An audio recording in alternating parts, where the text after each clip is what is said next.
আসসালামু আলাইকুম। আশা করি ভালো আছেন সবাই। দেখে নিই আজকের নিউজ। বিজ্ঞানের সর্বশেষ চমক, অপেক্ষার শেষ। এবার একজনের জীবন্ত মাথা প্রতিস্থাপন হচ্ছে অন্যের ঘাড়ে। জ্ঞান বিজ্ঞানের প্রতিনিয়ত আবিষ্কারের চমকে এ দফায় নতুন যুক্ত হতে চলেছে চিকিৎসা বিজ্ঞানের সর্বশেষ একটি চমক। এই বছরই বিশ্বে প্রথমবারের মতো প্রতিস্থাপন করা হবে মাথা। বিশ্বের প্রথমবারের মতো মাথা প্রতিস্থাপনের পরিকল্পনা করছেন ইটালির এক শল্য চিকিৎসক। ৫১ বছর বয়সী সার্গিও কানাভেরা এই চমক লাগানো কাজ বাস্তবায়নের সব প্রক্রিয়া সম্পন্ন করে ফেলেছেন।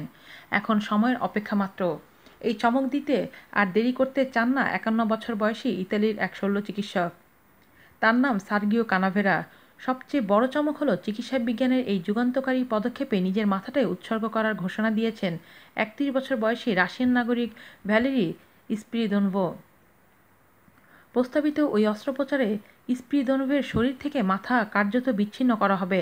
তার স্পাইনাল কর্ড ও ঘাড়ের শিরাগুলো প্রতিস্থাপন করতে হবে। তবে কাজটি অবাস্তব এবং উন্মাদনার পর্যায়ে বলে মনে করছেন বিশেষজ্ঞদের অনেকে।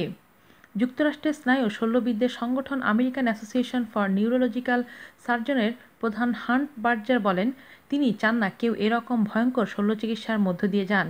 তিনি নিজের শরীরে কাউকে এরকম অস্ত্রোপচার করার সুযোগ দেবেন না, কারণ অনেক ব্যাপার আছে যেগুলো মৃত্যুর চেয়েও বেশি যন্ত্রণাদায়ক হতে পারে। এর আগে ২০১৩ সালে কানাভেরা ও চীনা বিশেষজ্ঞ চিকিৎসক রেন জিয়াওপিং যৌথভাবে একজনের মাথা অন্যজনের শরীরে স্থাপন করবেন বলে ঘোষণা দিয়েছিলেন। ঘোষণা অনুযায়ী সব কিছু ঠিক থাকলেও এই বছরের ডিসেম্বর মাসে আসছে সেই মহেন্দ্রক্ষণ। রোববার রুশ গণমাধ্যমের স্পুটনিক নিউজের এক প্রতিবেদনে এ খবর জানানো হয়েছে। প্রাণঘাতী পেশি ক্ষয়রোগ ওয়ার্ডিক হফম্যান আক্রান্ত ভ্যালেরি পেশায় একজন সফটওয়্যার প্রোগ্রামার। নিজের জীবন বদলে যাবে এমন ভাবনা থেকেই ঝুঁকিপূর্ণ ওই অপারেশনের সিদ্ধান্ত নিয়েছেন তিনি। ভ্যালেরি বলেন, মানুষের হৃৎপিণ্ড, কিডনি, ফুসফুস, মূত্রথলি প্রতিস্থাপন করা গেলে মাথা কেন যাবে না?